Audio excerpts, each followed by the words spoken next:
20 minute में 20 खबर में आप सभी का स्वागत है। आपके साथ मैं हूं स्वप्निल। अगले 20 मिनट में आपको देश दुनिया की 20 ऐसी खबरें बताने वाले हैं जो इस वक्त न केवल सुर्खियों में है बल्कि दिलचस्प भी हैं, अहम भी। तो चलिए शुरू करते हैं 20 मिनट में 20 खबरों का सिलसिला। सबसे पहले राजस्थान की वो कौन कौन सी खबरें हैं इस वक्त अहम, जान लेते हैं। तस्वीरों में साफ देखा जा सकता है कि एक टैंकर पलटा हुआ है और टैंकर से पानी की तरह कुछ गिर रहा है, लेकिन जब पास से जाके देखा गया तो पता चला कि यह पानी का टैंकर नहीं, यह तेजाब से भरा टैंकर है जो दौसा के लालसोट जयपुर बाईपास पर बने पुलिया पर पलटा हुआ है और इस पलटे हुए टैंकर से हजारों लीटर तेजाब सड़क पर बह रहा है। इसी वजह से हाईवे पर आवाजाही रोक दी गई है। पूरे इलाके में सन्नाटा पसरा हुआ है। तेजाब से भरा हुआ टैंकर था जो लालसोट की तरफ से आ रहा था दौसा की तरफ, तो घुमाव पे वो ड्राइवर अपना नियंत्रण खो बैठा गाड़ी में से, तो वही दूसरे रोड पे जाके पलट गई। इसमें कोई जान माल का नुकसान तो हुआ नहीं है। उसके लिए हम यहाँ पे और भी जो भी उचित कार्रवाई है वो कर रहे हैं, बोर्ड लगवा रहे हैं, बता रहे हैं लोगों को। उसके लिए सूचनात्मक चीजें लगाई जा रही हैं। दौसा से लालसोट जयपुर बाईपास पर बने इस पुलिया पर अक्सर सड़क हादसे होते रहते हैं, लेकिन गनीमत यह रही कि इस बार इस हादसे में कोई जनहानि नहीं हुई।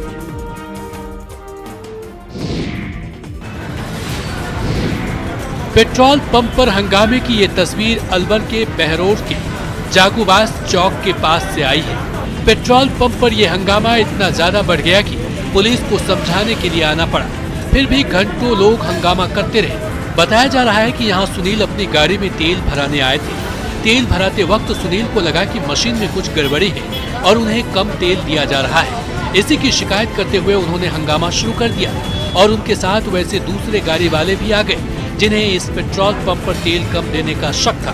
हंगामा बढ़ता देख पेट्रोल पंप कर्मचारियों ने पुलिस को बुला लिया। पुलिस आने के बाद भी लोग हंगामा करते रहे और पूरे मामले की जांच की मांग करते रहे। मैंने इस पेट्रोल पंप पे आया, आने के बाद मैंने बोला भैया 1000 का पेट्रोल डालो। मैंने मीटर चेक जरूर किया था कि 1000 उसने टाइप किया है, डाला, फिर मैं पैसे देने में बिजी हूँ। 1 घंटे होगा, किसी को कोई भी पेट्रोल पंप वाला ट्रेन नहीं है कि कैसे पेट्रोल को मेजर करे गाड़ी में से निकाल के। 2 घंटे हो गए, कोई इंजन खोल, किसी एक मिस्त्री को लेके कह रहे कि इंजन खोलो, कोई कह रहा है कि टंकी उतारो। ऐसे कौन मेजर करता है यार? इनको पता ही नहीं कि कैसे मेजर करना है। गौर से देखते रहिएगा इस शख्स को। ये इस बाइक का मालिक नहीं बल्कि एक चोर है जो बाइक चुराने की फिराक में है। कोटा में चोरों के हौसले इस कदर बुलंद है कि आए दिन चोरी की वारदात को अंजाम देकर फरार हो रहे हैं। कोटड़ी सर्किल के पास बैंक के बाहर एक और चोरी की वारदात हो गई। 2 दिन पहले हुई बाइक चोरी की ये वारदात सीसीटीवी में कैद हो गई। तस्वीरों में आप देख सकते हैं कि एक युवक आता है और मौका देखकर बाइक का लॉक खोलकर चोरी की वारदात को अंजाम देकर फरार हो जाता है। चोरी की ये वारदात वहां लगे सीसीटीवी में कैद हो गई। बाइक मालिक ने गुमानपुरा थाने में मामला दर्ज करवाया है। पुलिस सीसीटीवी के आधार पर फिलहाल चोर की तलाश कर रही है। गुमानपुरा थाना पुलिस पूरे मामले की जांच कर रही है। पुलिस की गिरफ्त में आए ये दोनों इतने शातिर हैं कि इन तक पहुंचने में पुलिस को महीनों का वक्त लग गया। भरतपुर के डीग पुलिस की गिरफ्त में खड़े इन बदमाशों में एक नाबालिग है, इसलिए इसका चेहरा ब्लर कर दिया गया है ताकि इसकी पहचान ना जाहिर हो पाए। पहचान भले न बताएं, लेकिन इतना जरूर बता दें कि पुलिस ने इनके पास से 2 देशी कट्टा और 14 जिंदा कारतूस बरामद किया है। इनमें से एक को भगवान दास कुंडा के पास से कट्टा और कारतूस के साथ पकड़ा गया है, तो दूसरे को डीग कस्बे के ठाकुर मोहल्ले से गिरफ्तार किया गया है। एक 315 बोर का कट्टा व 2 जिंदा कारतूस बरामद किए। दूसरी घटना मन SHO आवासी मंगावा द्वारा ठाकुर मोहल्ला में की गई, जिसमें एक शख्स व एक बाल उपचारी को 3/25 आर्म्स एक्ट में डिटेन किया गया है। मुलजिमों से पूछताछ जारी है, मुकदमा कायम कर अनुसंधान किया जा रहा है।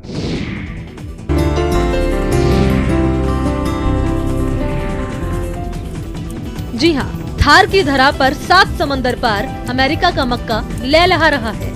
मीठड़ी गांव में किसान उम्मेदा राम ने नवाचार करते हुए अमेरिका मक्का बोया, जो अब तैयार हो चुका है। 2 बीघा जमीन में मीठड़ी के किसान उम्मेदा राम ने नवाचार किया और अब अनुमान ये है कि अमेरिकन मक्की की फसल से करीब 2 लाख की आय होगी।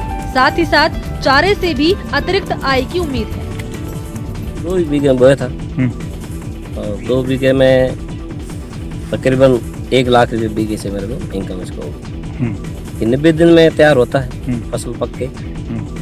और दूसरी बात, मैंने इसमें कोई ऐसा कीटनाशक दवाई नहीं छिड़काव किया है, सारा ऑर्गेनिक है और भुट्टा भी अच्छा लगता है। अमेरिकन मक्की के बाजार में काफी डिमांड है। स्थानीय बाजार में मक्के का 40 से 50 रुपए किलो का भाव मिल रहा है।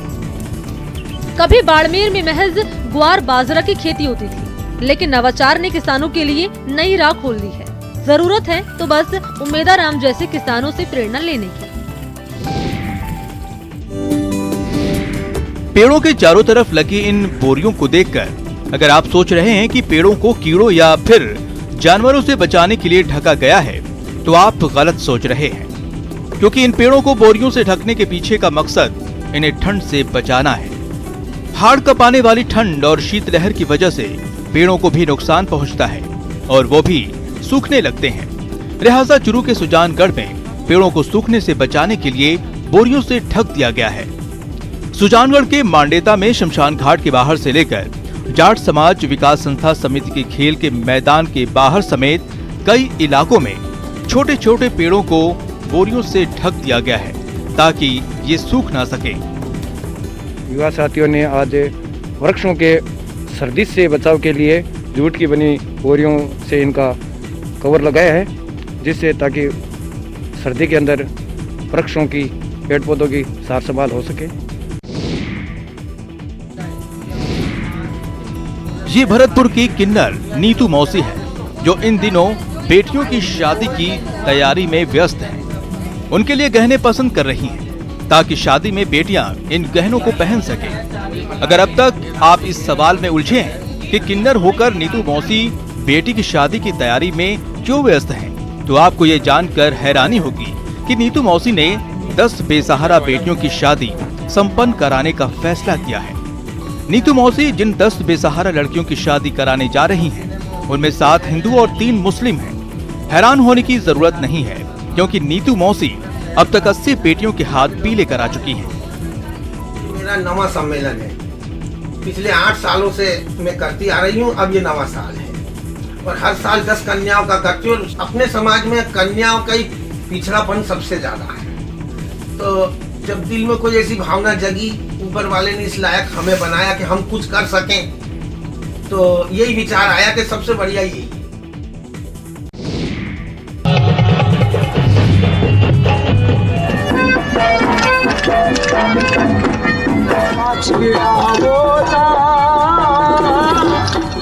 ये पिछले 1 साल की तस्वीर है, जब मरु महोत्सव के दौरान राजस्थान की लोक परंपरा से सब सराबोर हो रहे थे। अफसोस कि कोरोना काल में अब की बार जैसलमेर में उस मरु महोत्सव का आयोजन नहीं होगा, जिसमें शामिल होने के लिए दुनिया भर से सैलानी मरुद्रा आते थे, जिसकी एक झलक पाने के लिए देश के अलग अलग हिस्सों से लोग जैसलमेर पहुंचते थे। 42 साल के इतिहास में ये दूसरा मौका है जब मरु महोत्सव के आयोजन का फैसला रद्द किया गया। इससे पहले 2001 में कच्छ और भुज में आए भूकंप की वजह से मरु महोत्सव के आयोजन पर ब्रेक लगा था और इस बार कोरोना काल में मरु महोत्सव का आयोजन कैंसिल हुआ है। मरु महोत्सव का आयोजन नहीं होने से पर्यटन व्यवसाय से जुड़े लोगों के उम्मीदों पर पानी फिर गया है। आपको बता दें कि इस बार मरु महोत्सव के साथ साथ शरद उत्सव और पुष्कर मेला समेत करीब 20 मेलों का आयोजन रद्द किया गया है।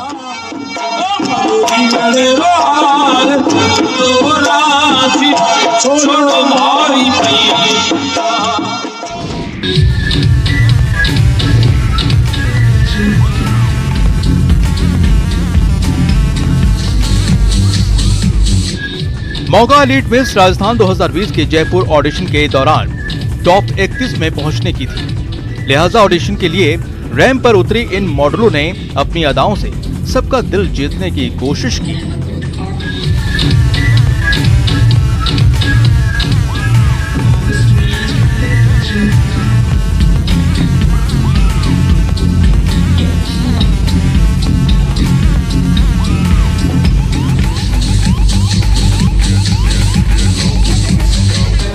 इस दौरान इन मॉडल से कई रोचक सवाल भी पूछे गए, जिसका इन्होंने बेबाकी से जवाब भी दिया।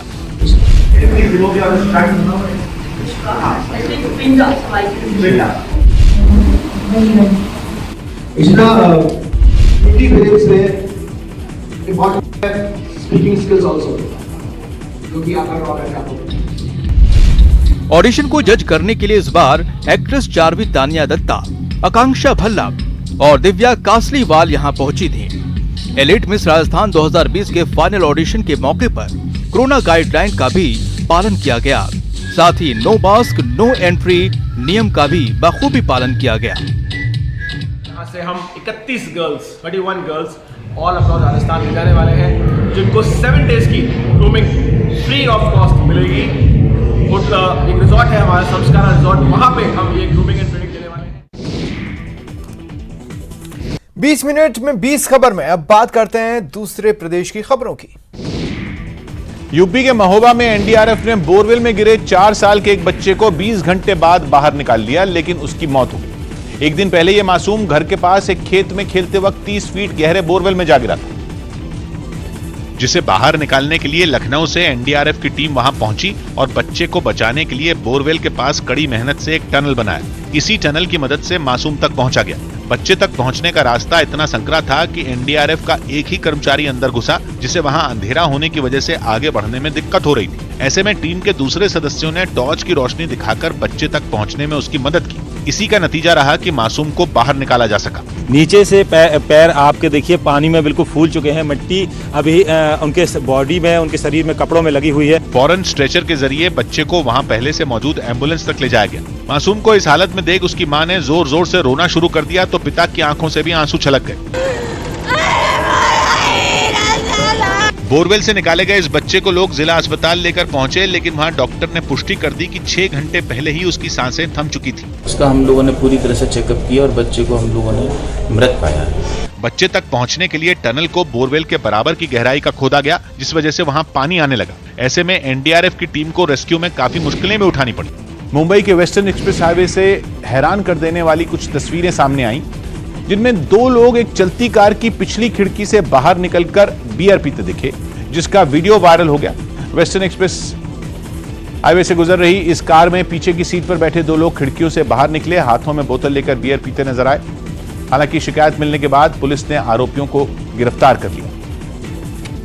वीरेपाले ईस्ट पुलिस स्टेशन में केस दर्ज करवाया गया और उन 2 व्यक्तियों को गिरफ्तार किया गया, जो तेज रफ्तार गाड़ी से बाहर निकल के, पिछले दरवाजे से बाहर निकल के बियर पी रहे थे।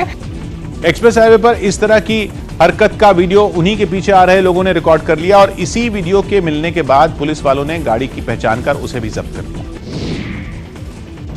मुंबई के सायन पनवेल हाईवे से एक डरा देने वाली तस्वीर सामने आई, जिसमें आग लगने से एक चलती कार जलकर राख हो गई। बताया गया कि हादसे के वक्त कार में सिर्फ ड्राइवर था, जिसने किसी तरह कूदकर अपनी जान बचाई, लेकिन इस हादसे में उसकी कार पूरी तरह जल गई। कार से उठ रही आग की ऊंची लपटों को देखकर आसपास मौजूद लोग खौफ से भर गए। इस वजह से सड़क से गुजर रही दूसरी गाड़ियां भी रुक गईं। जानकारी मिलते ही दमकल विभाग के कुछ लोग घटना वाली जगह पर पहुंचे और उन्होंने धधकती कार पर पानी की बौछार करनी शुरू कर दी।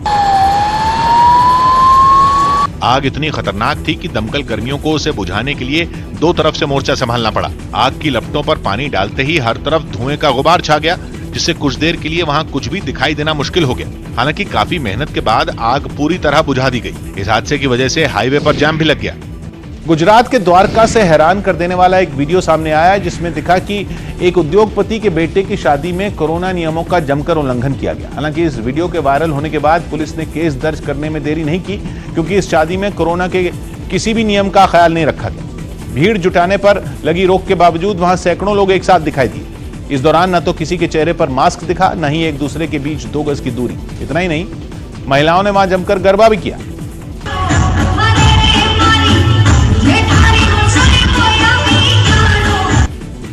गीत संगीत के कार्यक्रम में कई लोगों ने हिस्सा लिया, तो कई लोग किनारे बैठे दिखाई दिए। शादी के जश्न में परिवार वालों ने वहां नोटों की बारिश कर दी। ये वीडियो सोशल मीडिया पर जितनी तेजी से वायरल हुआ, उतनी ही तेजी से पुलिस ने इस मामले में केस दर्ज कर लिया। आरोपी है जिनको जल्द से जल्द गिरफ्तार किया जाएगा और आगे की तपास की जाएगी। गुजरात के भरूच में पीने के पानी की समस्या दूर करने की मांग पर धरना दे रहे लोगों की पुलिस से झड़प हो गई। धरने पर बैठे लोगों ने आरोप लगाया कि उनके गांव के पास जब से एक कंपनी बनी तभी से पानी की दिक्कत भी शुरू हो गई और इसलिए गांव के सभी लोग उस कंपनी के बाहर धरने पर बैठ गए। कुछ ही देर में पुलिस वहां पहुंची और उसने लोगों को जबरन वहां से हटाना शुरू कर दिया। कुछ लोग तो चले गए, लेकिन जो नहीं माने उन्हें हिरासत में ले लिया गया। बताया गया कि पुलिस की कार्रवाई के दौरान भीड़ में शामिल कुछ लोगों ने पथराव भी किया, जिसके जवाब में पुलिस वालों ने भी आंसू गैस के गोले दागे। हालात न बिगड़े इसलिए तुरंत ही वहां पुलिस के और जवान भी बुलाए गए। पुलिस की सख्ती की वजह से कुछ ही देर में ज्यादातर लोग प्रदर्शन वाली जगह से दूर चले गए, जबकि कुछ को पुलिस ने हिरासत में लेकर अपनी गाड़ियों में बैठा लिया। और 20 मिनट में 20 खबर में अब बात करते हैं कुछ अंतर्राष्ट्रीय खबरों की। ईरान और इजरायल के बीच तनाव बढ़ने से दोनों देशों में जंग जैसे हालात बन गए हैं। पिछले हफ्ते ईरान के परमाणु वैज्ञानिक की हत्या के बाद से ही दोनों देशों के बीच का तनाव चरम पर है और इस तनाव के बीच ईरान ने अपनी परमाणु गतिविधियों को बढ़ाने वाला एक कानून भी पास कर दिया, जिसका मतलब है कि वो अपने वैज्ञानिक की हत्या का बदला लेने की तैयारी में जुट गया है। दूसरी तरफ इजरायल भी अपनी ताकत बढ़ाने में लगा है। एक दिन पहले ही इजरायल ने अपनी नौसेना के बेड़े में सबसे आधुनिक जंगी जहाज को शामिल किया, जिससे ईरान की चिंता बढ़ सकती है। असल में 27 नवंबर को ईरान के परमाणु वैज्ञानिक मोहसिन फखरीजादे की हत्या हुई थी और उस हत्या के लिए ईरान ने इजरायल को जिम्मेदार ठहराया। इन आरोपों पर इजरायल अब तक खामोश है, लेकिन दोनों देश युद्ध के हालात से निपटने की तैयारियों में जुटे हैं। अगर दोनों देशों के बीच जंग हुई तो इजरायल के सामने अपने तेल के कुओं को बचाने की सबसे बड़ी चुनौती होगी। इसलिए माना जा रहा है कि नए जंगी जहाज की तैनाती उन तेल के कुओं की निगरानी के लिए की जाएगी।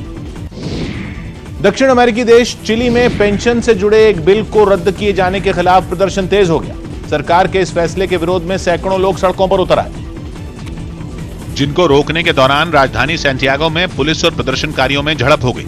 इससे पहले इन लोगों ने एक सड़क को बंद कर दिया और जमकर नारेबाजी की। कुछ प्रदर्शनकारी पुलिस वालों पर पत्थर फेंकते हुए भी नजर आए, जिसके बाद सुरक्षा बल के जवानों ने इनको रोकने के लिए पानी की बौछार की और जो भी हाथ लगा उसे हिरासत में ले लिया। सुरक्षा बल की सख्ती के बाद वहां भगदड़ मच गई, जबकि हंगामे में शामिल कुछ लोगों ने सड़कों पर लगे खंभों को पत्थर से बजाकर अपना विरोध जताया। सुरक्षा बल की कार्रवाई से नाराज लोगों का गुस्सा वहां के एक बस स्टैंड पर भी फूटा और उन्होंने उसे आग के हवाले कर दिया, जिसके बाद हंगामा कर रहे लोगों को तितर-बितर करने के लिए आंसू गैस के गोले छोड़े गए। रूस के कुछ शहरों में भारी बर्फबारी की वजह से 6 फीट से भी ऊंची बर्फ की मोटी चादर बिछ गई। सर्दियों के इस मौसम में वहां आमतौर पर 1 से 2 फीट ही बर्फबारी होती है, लेकिन इस बार कुदरत की मार कुछ ज्यादा ही पड़ी और इतनी बर्फबारी हुई कि सब कुछ जम गया। रूस के नोरिल्स्क शहर से सामने आई तस्वीर ने लोगों के होश उड़ा दिए। वहां 6 फीट से भी ज्यादा बर्फ गिरी, जिसका मतलब ये कि एक लंबा आदमी भी उसमें खड़े खड़े दब जाए। बर्फ की इस मोटी परत ने लोगों को उनके घरों में ही कैद कर दिया। सड़कों पर खड़ी गाड़ियों को ढूंढना तक मुश्किल हो गया। मकान, पेड़ पौधे सब बर्फ से लद गए। कुछ लोगों के लिए तो ये मौज मस्ती का मौका बन गया, लेकिन प्रशासन के लिए ये एक बड़ी आफत थी। कड़ाके की इस ठंड में सड़कों से बर्फ हटाते हटाते उनके पसीने छूट गए, लेकिन बर्फबारी का सिलसिला फिर भी नहीं थमा। खबर है कि शहर से अब तक 4 लाख टन बर्फ हटाई जा चुकी है, जो कि ठंड के पूरे मौसम में होने वाली बर्फबारी का 1/3 हिस्सा है। इसी तरह की तस्वीरें रूस के दूसरे इलाकों में भी देखने को मिली। करीब 2 साल तक जमीन पर रहने के बाद बोइंग का 737 मैक्स विमान एक बार फिर आसमान में लौटा है। अमेरिका के डैलस में इस विमान ने 20 महीनों बाद अपनी पहली उड़ान भरी। लगातार 2 बड़े हादसों का शिकार होने के बाद बोइंग के इस विमान की सुरक्षा पर सवाल उठाए गए थे, जिसके बाद दुनिया भर के देशों में इनका इस्तेमाल बंद हो गया था। हालांकि कई सुधारों के बाद इस विमान की कड़ी जांच की गई, जिसमें इसे फिट पाया गया था। तब कहीं जाकर इसे उड़ान भरने की मंजूरी दी गई। दक्षिण अफ्रीका के एक एथलीट ने हवा में लटकी 50 मीटर लंबी रस्सी पर सबसे तेजी से चढ़ने का गिनीज वर्ल्ड रिकॉर्ड बना दिया। एथलीट ने इस कारनामे के लिए महज 3 मिनट 19.68 सेकंड लिए। और जोहानिसबर्ग शहर से सामने आए वीडियो में टॉमस बटलर नाम का वो एथलीट शहर के 2 मशहूर टावरों के बीच बंधी रस्सी पर लटका दिखा। इतनी ऊंचाई पर विशाल इमारतों के सामने वो किसी चींटी जितना छोटा नजर आया। इस खतरनाक स्टंट को करते वक्त एक तरफ एथलीट की जिंदगी दांव पर लगी थी, दूसरी तरफ थकान ने उसका शरीर चूर कर दिया था, लेकिन इसके बावजूद वो अपने लक्ष्य से भटका नहीं और बिना रुके रस्सी पर चढ़ता रहा। I literally put every ounce of energy I have. असल में ये स्टंट तो पूरी 90 मीटर लंबी रस्सी पर चढ़ने का था, लेकिन जब एथलीट ने 50 मीटर यानी 164 फीट की ऊंचाई तक पहुंचने में 4 मिनट भी नहीं लिए तो वर्ल्ड रिकॉर्ड भी उसके नाम हो गया। फिर जब 10 मिनट से भी कम वक्त में वो ऊपर रस्सी के छोर पर पहुंचा तो उसकी खुशी का कोई ठिकाना ही नहीं रहा। लॉकडाउन की बंदिशों की वजह से ये एथलीट काफी वक्त से ठीक तरह ट्रेनिंग नहीं कर पा रहा था, इसलिए उसने रिकॉर्ड बनाने का फैसला किया ताकि उसकी प्रैक्टिस और तंदुरुस्ती दोनों बनी रहे। फिलहाल इतना ही, नमस्कार।